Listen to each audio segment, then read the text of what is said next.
Olá, meu querido irmão, minha querida irmã. Eu desejo que a paz do Senhor Jesus repouse sobre você agora e sobre a sua família, hoje e sempre. Amém? Eu sou o pastor Antônio Júnior e olha, irmãos, eu já estou aqui sentindo a paz do Senhor, a presença de Deus na minha vida. Eu creio que você vai sentir ao final dessa oração. Você vai se sentir mais leve, mais abençoado. Sabe por quê? A palavra de Deus, irmãos, ela é como uma água que purifica. Ela manda embora. Imagina uma correnteza aí na sarjeta da sua casa, aí da rua da sua casa. E aí tem tanta sujeira e de repente começa a chover. Aquela água vai mandando embora toda impureza, toda sujeira, vai indo embora. Da mesma forma, a palavra do Senhor vai nos purificando de dentro para fora. Amém? E eu fiquei tão feliz, irmãos, porque eu ouvi um depoimento esses dias. Uma irmãzinha chegou para mim e falou assim: pastor, eu não sei explicar, mas eu escuto a sua mensagem de manhã, na oração da manhã, e eu escuto a oração da noite. E parece que ao longo do dia acontece sempre uma situação que bate com o que o Senhor falou. E eu falei: minha irmã, isso é o Espírito Santo de Deus, eu não tenho essa capacidade. É Deus, irmãos, através da palavra dele, que toca os nossos corações, que aplica ela no nosso dia a dia, né? É muito maravilhoso ver o agir de Deus na nossa história. Então, a mensagem que eu vou trazer hoje aqui vai abrir os olhos de muita gente, porque muitas vezes nós estamos acostumados a ver o pecado no outro, mas a gente tem uma dificuldade enorme de ver os nossos próprios erros. E isso é um problema, irmãos, porque isso atrapalha relacionamentos, casamentos, até mesmo a comunhão com os irmãos na igreja, né? Então, eu vou trazer um ensinamento aqui valioso sobre aquela mulher que foi flagrada em adultério. Irmãos, se preparem porque a mensagem de hoje vai ser uma bênção. Amém? Glória a Deus. Vamos começar? Só vou te pedir para você clicar aqui no botão inscrever-se, ative também o sininho da notificação e selecione a opção todas para você receber aí no celular os próximos vídeos que eu colocar. Eu não quero que você fique de fora porque milhares e milhares de pessoas estão crescendo na caminhada com Deus. Então eu quero muito que você faça parte. Eu já me considero da sua família, por mais que a gente talvez não se conheça pessoalmente, e eu acredito que você também já me considera, é o que eu espero, porque aqui realmente nós somos uma grande família na fé. Aleluia, glória a Deus. Vamos lá, irmãos, olha, eu vou ler para vocês João capítulo 8, o versículo 3 ao 11. Olha só o que está escrito.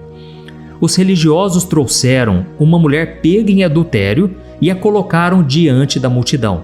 E eles disseram a Jesus: Mestre, essa mulher foi pega no ato de adultério e a lei de Moisés ordena que ela seja apedrejada. O que o Senhor nos diz? Eles queriam, na verdade, apanhar Jesus numa armadilha, ao fazê-lo dizer algo que eles pudessem usar contra ele. Mas Jesus simplesmente se inclinou e começou a escrever com o dedo na terra. Eles continuaram a exigir uma resposta, de modo que Jesus se levantou e disse: Aquele de vocês que nunca pecou, atire então a primeira pedra.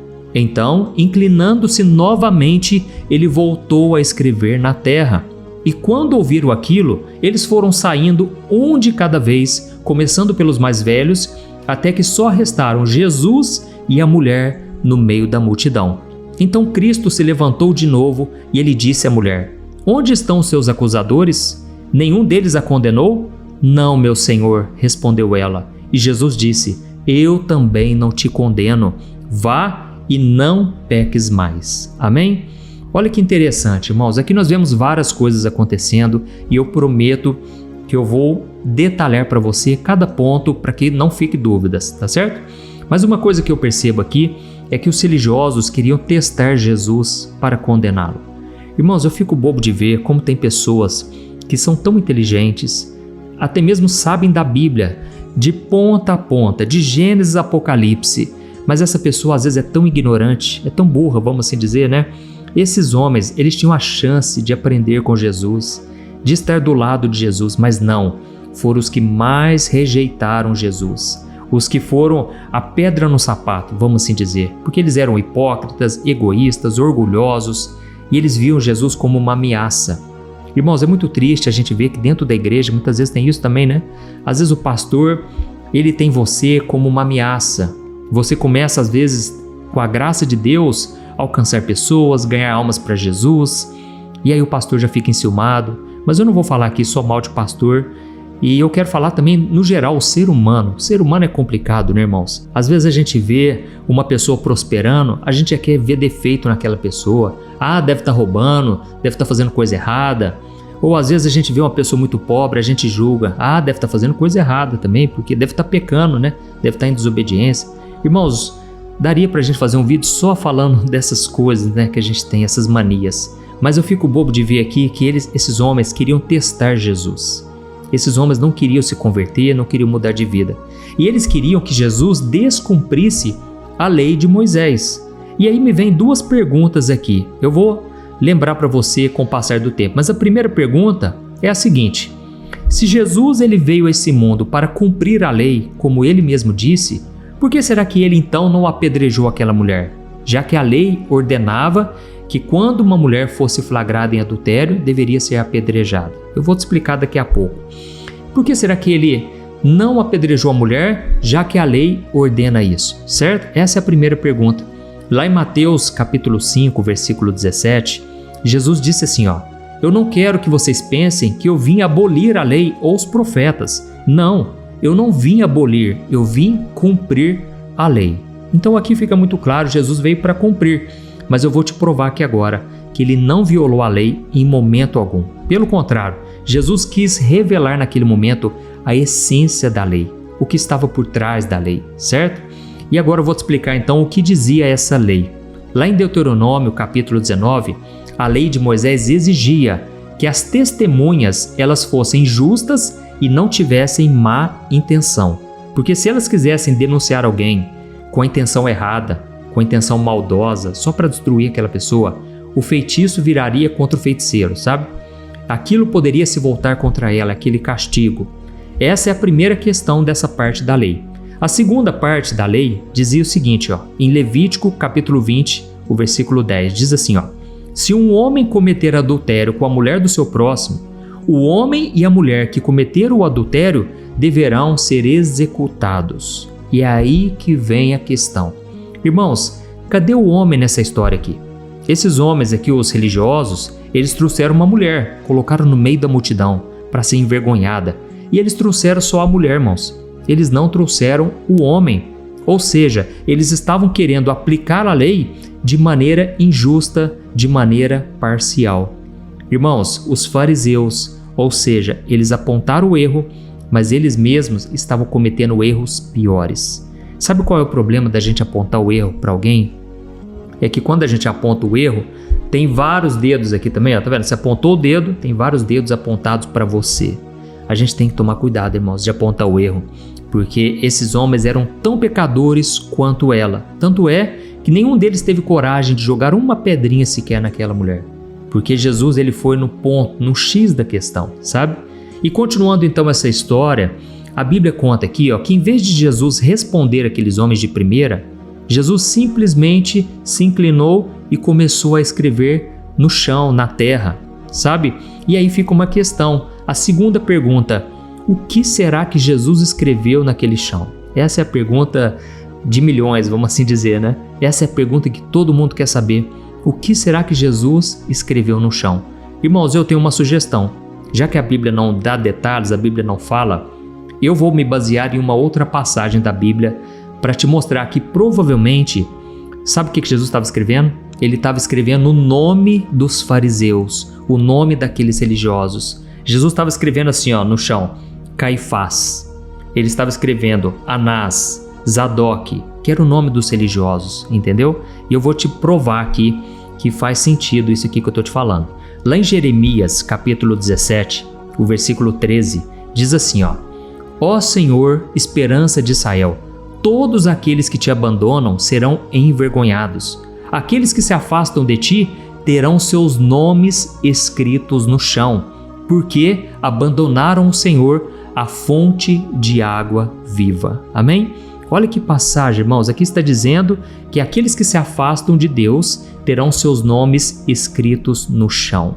E aí eu acredito que Jesus, na verdade, estava escrevendo o nome daqueles homens no chão, porque aquilo estava representando condenação, reprovação.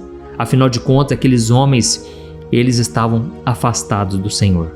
Irmãos, o fato de Jesus escrever no chão Aquilo era uma mensagem silenciosa para aqueles homens. Era uma mensagem que só ele e os religiosos sabiam. Sabe por quê? Porque os religiosos conheciam as Escrituras mais do que ninguém. Ninguém conhecia mais da Bíblia, das Escrituras, do Antigo Testamento, do que os religiosos. Eles passavam a vida inteira estudando as profecias, estudando os manuscritos. Então, irmãos, Jesus, o fato dele escrever na terra, no pó, vamos assim dizer, significa que aquilo logo iria embora com o vento. Quando você escreve na areia, o vento vai mandar embora aquilo ali, aquilo vai cair no esquecimento.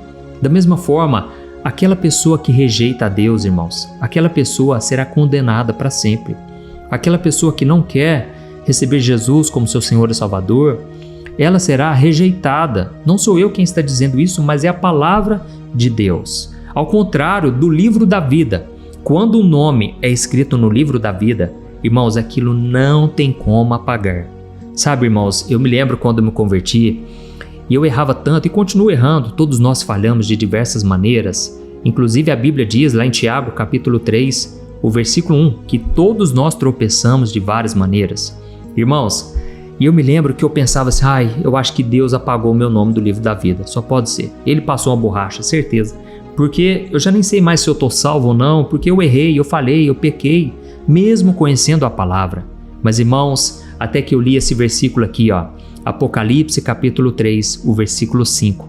Olha só o que Jesus disse: o vencedor será vestido de branco, jamais apagarei o seu nome do livro da vida e confirmarei diante de meu Pai e de seus anjos que ele me pertence. Amém? Será que você pode dar um glória a Deus aí?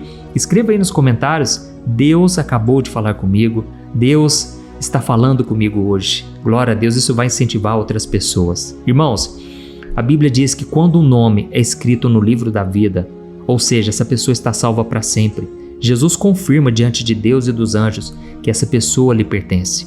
Mas quando a pessoa não tem o seu nome escrito no livro da vida, aí eu vou ler para você o que acontece. Apocalipse 20, versículo 15. Mas quem não tinha o nome registrado no livro da vida foi lançado no lago de fogo. Irmãos, isso é tão sério porque a coisa mais importante da nossa vida é a salvação. Irmãos, a gente muitas vezes fica pedindo um milagre e Deus faz milagres, mas o maior milagre é aqui, de dentro para fora, é o coração.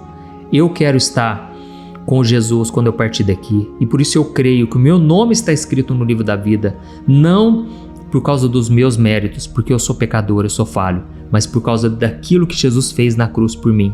Ele fez o sacrifício perfeito e completo pela minha vida e pela sua também. Basta que você se arrependa e creia nele como seu Senhor e Salvador e comece a caminhar com ele. Amém? Glória a Deus. Então, só para a gente encerrar aqui, irmãos, antes da gente orar, por que será que os religiosos seriam condenados? Lá naquela passagem que a gente leu lá no começo, Jeremias 17:13 diz que é porque eles abandonaram o Senhor, a fonte de água viva. Ou seja, irmãos, eles rejeitaram Jesus, que é a fonte de água viva. Só Jesus pode preencher o vazio da nossa alma. Só Ele pode nos salvar, nos perdoar, nos purificar. E lá em João 7, o versículo 37 e 38, olha só o que Jesus diz: se alguém tem sede, venha a mim e beba. Quem crer em mim, como dizem as Escrituras, do seu interior fluirão rios de água viva. Amém? Foi o próprio Jesus quem disse isso. E o que isso significa? Quando você crê em Jesus, a partir desse momento, do seu interior começa a fluir rio de água viva, ou seja, Jesus começa a fluir através de você. E Jesus é perdão, Jesus é amor, Jesus é graça. E então o próprio Cristo, diante daquela mulher, ele não acusou ela, mas ele falou: eu não te condeno. Ou seja, você está perdoada, vá e não peques mais. Amém? Jesus conhecia o coração daquela mulher e ele com certeza viu o arrependimento. E ele falou: eu não te condeno, porque ele mesmo disse: eu não vim para condenar, eu vim para salvar. Irmãos, a porta da graça está aberta, basta você entrar por ela. Aproveite enquanto é tempo. A Bíblia diz que um dia vai vir um juízo sobre a terra, mas assim como Deus poupou Noé, na época em que todo mundo zombava de Deus, todo mundo ria, todo mundo era rebelde, egoísta, promíscuo, violento, as pessoas não queriam Deus. até que Deus mesmo fechou a porta da arca por fora e todos, praticamente todos morreram e a humanidade foi dizimada. Somente 8 pessoas foram salvas naquela arca, Moisés e sua família, para nos mostrar que a palavra de Deus não volta vazia. Deus não está brincando, irmãos. A gente costuma dizer, né? O diabo não brinca. Irmãos, Deus também não brinca. Deus é sério. E Jesus falou: não tenha medo daqueles que podem matar o seu corpo, mas não podem matar a sua alma. Temam a Deus, porque Deus, ele pode fazer queimar no inferno tanto o corpo quanto a alma. Então, irmãos, é tempo de arrependermos. É tempo de pedirmos perdão a Deus todos os dias. Na oração do Pai Nosso, Jesus ensinou o quê? A gente pedir perdão. Pai, perdoa-nos, assim como nós perdoamos os nossos devedores. Precisamos pedir perdão e sempre perdoar. Amém? Você entendeu essa mensagem? É uma mensagem mais dura, mas é necessária, porque a verdade liberta. Você não precisa de mais mensagens coach, mensagens de motivação. Você precisa da verdade. A verdade que vai mudar a sua vida. Glória a Deus. Eu quero agora ungir minhas mãos com óleo e nós já vamos fazer uma oração. Eu quero interceder pela sua vida, mas eu quero muito, irmãos, que vocês se arrependam e entreguem a sua vida para Jesus, porque Jesus está voltando, os sinais estão apontando para isso. E eu quero muito que o seu nome esteja no livro da vida. Quando todos estiverem diante de Deus e esse livro for aberto, você vai ter a certeza que o seu nome está ali, não pelos seus méritos, mas por aquilo que Jesus fez na cruz para te salvar. Amém? Glória a Deus. Feche os seus olhos então. Eu quero orar por você e a sua família. E não se esqueça, no final, compartilhe com o maior número de pessoas. Essa mensagem de salvação vai tocar muita gente, porque não sou eu quem estou dizendo, é a palavra que foi narrada aqui hoje. Aleluia. Feche os seus olhos e vamos orar. Senhor, meu Deus e meu Pai, estamos aqui na Tua presença. Ó, meu Pai, nós te agradecemos pela nossa vida. Obrigado porque todos os dias o Senhor renova as Tuas misericórdias sobre nós. Obrigado, meu Deus, pela Tua palavra. Obrigado pelo Teu amor, pelo Teu cuidado. O Senhor é bom em todo o tempo. E Jesus, assim como o Senhor perdoou aquela mulher, perdoa-nos, Senhor, pelos nossos pecados. Como somos falhos, Senhor. Olha, Deus, tem misericórdia de nós. Nós não temos dimensão do quanto muitas vezes nós entristecemos o Teu coração. Senhor, meu Deus, nos perdoe pela nossa carnalidade, pelos pensamentos impuros, pelo olhar impuro que cobiça o que não deve. Pai, nos ajude a sermos santos, nos ajude a crermos em Jesus, sabendo que a salvação é pela graça, mas ela não veio de graça. Custou o sangue do Cordeiro, custou o sangue de Jesus. Pai, nós não merecemos nada, nós não somos ninguém sem Ti e nada podemos fazer sem o Senhor. Ó Jesus, obrigado por ter nos salvado, obrigado pelo Teu amor incondicional, obrigado pela paz que excede o entendimento que está no nosso coração nesse momento. Jesus, eu estendo as minhas mãos, eu te peço, derrama da Tua paz sobre essas pessoas. Quantos agora, Senhor, estão atribulados, estão, meu Deus, no meio do deserto, estão se sentindo encurralados, é como se eles não soubessem o que fazer da vida, é como se eles estivessem no fundo do poço, meu Deus, onde eles olham para o lado e não encontram nada, só escuridão. Deus, ilumina essa pessoa agora, vai onde ela está, Senhor, e que ela sinta agora a Tua paz, a Tua alegria. Ela está te convidando, Jesus, para entrar na vida dela.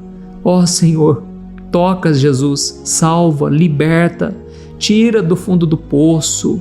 Senhor Jesus, muda a história deste homem e desta mulher, muda a vida deles, meu Pai, que eles possam declarar de todo o coração que Jesus Cristo é o Senhor. Jesus, nós sabemos que o Senhor está vivo, que o Senhor ressuscitou dentre os mortos, e nós te agradecemos porque o Senhor nos amou primeiro, o Senhor nos resgatou das trevas e o Senhor nos trouxe para a maravilhosa luz do Teu reino. Ó Jesus, nos ajude a permanecer firmes e inabaláveis e que nada e ninguém nos tire da Tua presença. Meu Pai, muitas vezes nós nos decepcionamos com o ser humano, com as pessoas. Isso nos entristece tanto. Tem pessoas aqui, meu Pai, que estão me ouvindo, que estão muito tristes porque foram decepcionadas. E agora parece que perderam a fé no ser humano. Mas nós sabemos, meu Deus, que quando Jesus está na nossa vida, nós conseguimos perdoar, nós conseguimos amar, nós conseguimos acreditar nas pessoas, esperando o melhor delas. Senhor, nos ajude a sermos mais cristãos. Queremos ser mais parecidos com Jesus. É o que te pedimos hoje e te agradecemos por tudo que o Senhor fez aqui e por tudo que o Senhor vai fazer nas nossas vidas. É o que te pedimos e te agradecemos. Em nome de Jesus. Amém. Glória a Deus. Aleluia. Oi, antes de você compartilhar esta oração, deixa eu te contar rapidinho um sonho que Deus colocou no meu coração. Irmãos, há muitos anos atrás, Deus me chamou para consolar as pessoas. E graças a Deus, todos os dias eu recebo testemunhos de pessoas que foram abençoadas com essas orações, receberam milagres e isso me alegra bastante. Mas sabe, irmãos, a necessidade das pessoas é muito grande. E foi pensando nisso que Deus colocou no meu coração o desejo de consolar as pessoas em outras áreas, através de alimentação, roupas, ajudando pessoas carentes não somente no Brasil, mas também em outras nações.